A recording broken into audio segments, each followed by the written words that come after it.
Hey, so music stuff. Cheap period musical instruments for the Middle Ages. This is a hackbutt. It's basically it's a trombone. I think this one was a Bundy. I got it for 35 bucks off of eBay. The best time of year to get them is at the end of the school year when all the kids who don't really love music want to get rid of them. And they tend to be fairly cheap. You should be able to get them for less than 50 bucks. So it started off as a trombone, clearly, and trombones have a much wider bell than a typical sacbut. There are some sacbuts, which is a medieval style trombone, that do have the bigger flare. Most of them have this shorter flare, which isn't super hard to do. So just buy yourself a cheap trombone, something where the slides work. You know, you don't stress too much about dents and whatnot. Get some lubrication. This one took me $10 of lube just to get the slide moving reasonably. Take it to a metal worker. You can do it yourself. You can hack off the bell with tin snips. They're really not super hard. The metal is really thin. So if you happen to know an armorer, which you may, they can probably help you out. Use a really light hammer.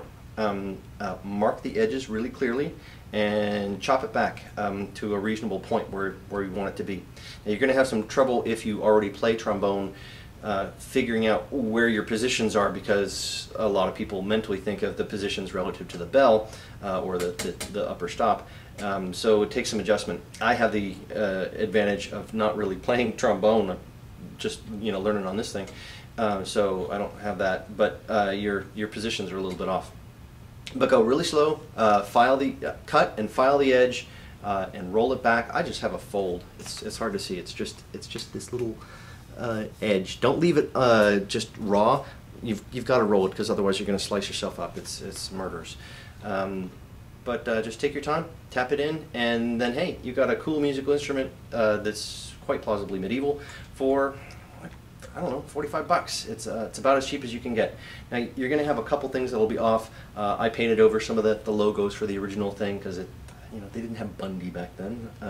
I've got a spit valve at the end, which didn't seem to come into vogue until much later.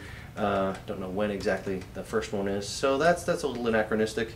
This weight is a little anachronistic. You'll probably have to pull the tuning slide out a little bit or play with it a little bit so that your pitch gets reasonable, because chopping the bell off will change it a little bit, not a ton, because this is mostly it's a resonance filter.